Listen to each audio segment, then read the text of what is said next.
Chapter Chapter 9. Bad Kitty Bug Bad Thing. As the sun rose in Ponyville, I was starting to wake up.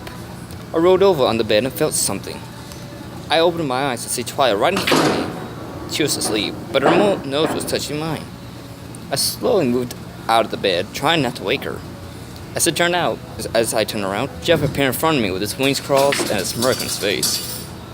"Okay, I know what you're thinking, and this isn't what it looks like," I quickly said. "Oh, really? Looks to me like you slept with Twilight last night," Jeff said with the smirk growing bigger. "Nothing happened last night.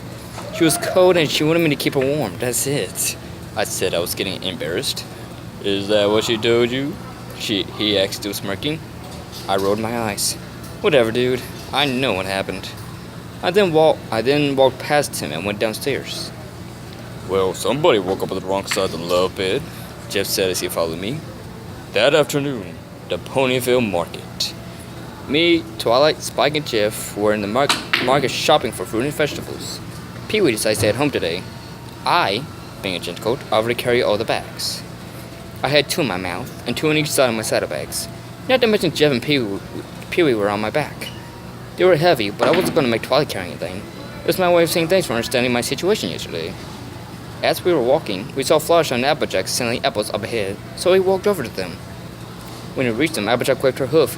Howdy, Twilight. Matt, what's crackin'?" I spat the bags out of my mouth. "Well, right now, my spine," I said as I struggled to stand. Twilight turned to me. "Are you sure you don't want me to carry anything?" She had a sound of concern in her voice. I waved a hoof. No, I've got them. No girlfriend of mine is gonna bust her back." She put a hoof on my shoulder. "Matt, that's sweet of you. But I won't bust my back because I can just levitate the bags with my magic. Plus, if I don't, the only one who busts her back is you." I didn't have time to say anything as my strength gave in and I collapsed to the ground. Twilight then detached the saddlebags off of me and held me back up. "So, what can I do you for?" Applejack said. "We're just buying apples. How much is a full bag?" I asked. She pulled a bag of apples from the wagon. "3 bits," she answered.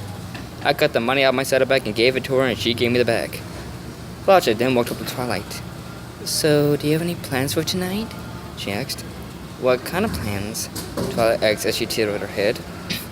Applejack then joins up with them. "You know, special plan with a certain sun pony?" Twilight suddenly got what they were saying. "Oh, no, not tonight.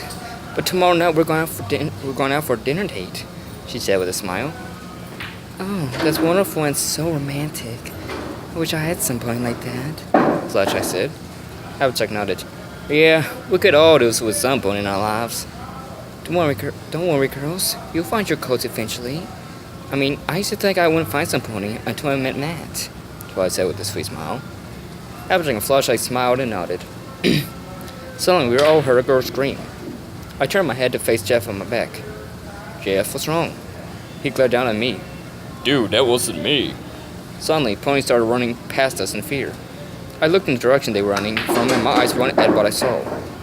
A Manticore with glowing red eyes was rampaging through the streets. "Is that a Manticore? But I thought they only stayed in the Everfree Forest. What's the one doing here?" I asked in a shocked tone. Twilight turned to me. "I don't know, but it's Harold's in Ponyville. Fluttershy, go see if you can calm it down." Fluttershy nodded and flew towards the Manticore. Once she reached it, she started talking to it. Now, calm down, little pussycat. It's alright." Fluttershy was interrupted as the Manticore whacked her with its paw, sending her crashing to the ground. "Fluttershy!" we all screamed out. Fluttershy slowly leaned up and froze in fear as she saw the Manticore about to slam its paw down on her. Oh no you don't, you mismatched sack of crap," I yelled as I flew off towards the Manticore, picking up more and more speed with every flap. And before the Manticore could slam down on Fluttershy, I punched my hoof into its jaw, making it stumble back slightly. I turned to Fluttershy. "Are you okay?" I asked as I helped her up. "Yeah, I'm fine, thank you. But why couldn't I calm it down?" she asked me. "I don't know, but there will be time to wonder later. Right now, you and the others had to get out of here," I said as I turned to face Manticore, who was getting back up. "What about you?" she asked in a concerned voice. I turned my head to face her. "I'll hold it off. Now go." With that, Fluttershy galloped towards Twilight and the others. When Fluttershy reached them, Twilight had a worried look on her face. "What's Matt doing?" Fluttershy looked at her. He said he would buy his time and hold up the Minotaur. Twilight's eyes widened. He's what? She screamed. Twilight turned to Applejack. We have to help him. He can't fight that thing on his own. Applejack did nod in agreement. Come on, y'all. He needs our help. Applejack said as she turned to the others and then ran towards me with Twilight following. Spike and Jeff looked at each other. Let's kick some Minotaur butt, Jeff said before he flew toward the fight with Spike following. As the Minotaur slowly approached me, I was preparing to fight when Twilight and the others appeared beside me. I thought I told you to run. Twilight turned her head to me. You're not doing this alone, Matt. Yeah, if you're fighting, then we're with you all the way, Applejack said with a confident smile. I gave them a lovely smile for this. I've never had a friend that stuck by me like this. I'm so lucky to have them by my side. The moment was ruined by the Minotaur letting out a loud roar as it charged toward us. We then charged towards it. As we were getting closer to the Minotaur, he raised his front paws in the air and he was about to slam them down on us. The others split apart from me and I rode between his back legs. The Minotaur spun around, grabbed me by surprise and held me up. It formed a fist with its other paw. But before it could punch me, a watermelon slid in his face. Spike was throwing watermelons in the air and Applejack was bucking them with her hind legs. Two more watermelons hit his face, forcing it to lose his grip on me and I fell to the ground. The Minotaur roared and charged towards Applejack and Spike. With a flash of light, Twilight appeared between Applejack and Spike. Her horn then glowed and the yellow disappeared in a flash, causing the Minotaur to crash into a house. With a flash, Twilight, Applejack, and Spike reappeared beside me. The Minotaur shook the dust off his face and spun around to face us. And then charged at us again. Every pony scatter! I yelled before he split up around the Minotaur. The Minotaur stopped charging and looked in different directions, trying to see which one of us would charge at it first. The Minotaur then felt something at its back leg. It turned its head to see a flashlight kick in its back leg. She saw it give her a fearsome growl, and she let out a small screams, galloped off and hid behind Applejack's wagon while covering her eyes with her hooves. The Minotaur walked up to the wagon, grabbed it and threw it in the air. The wagon landed on the roof of a nearby house and dangled off it slightly. The Minotaur raised one of his paws and formed a fist. But before he could throw it down on Fluttershy, Jeff landed on his nose, bit down on his whiskers and yanked him out. The Minotaur roared out in pain and whacked Jeff off his nose. Jeff then crashed to the ground next to Fluttershy. I then saw the wagon on the roof and got a crazy idea. I galloped up to the house and positioned myself under the wagon. As the Minotaur was about to hit Fluttershy and Jeff, I picked up a rock and threw it at the Minotaur. The rock hit it on the back of the head. It spun around to face me. Come on! I yelled, encouraging it to come at me.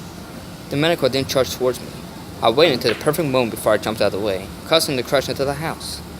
The vibrations in the house caused the wagon to fall off the roof and hit the Minotaur right on the head, knocking him unconscious. I slowly approached the Minotaur and it started to wake up.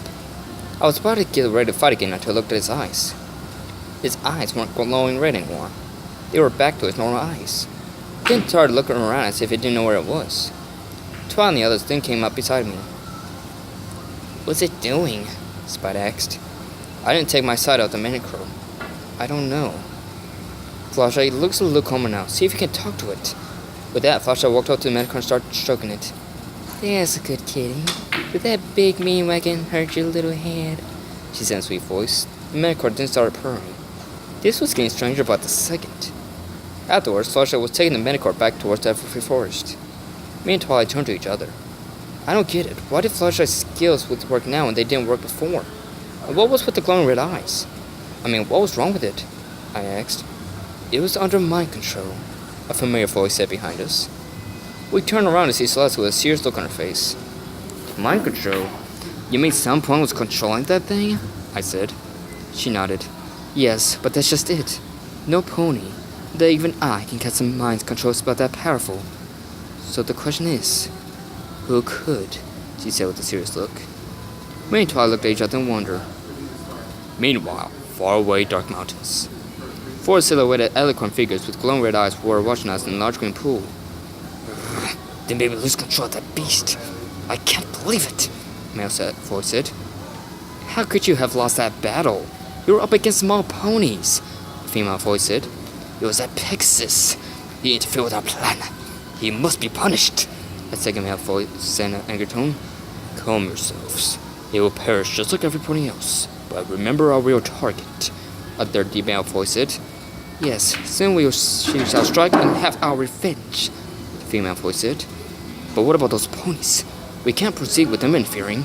We have to find a way to keep them out of the way. First man voice said. Allow me to take care of them.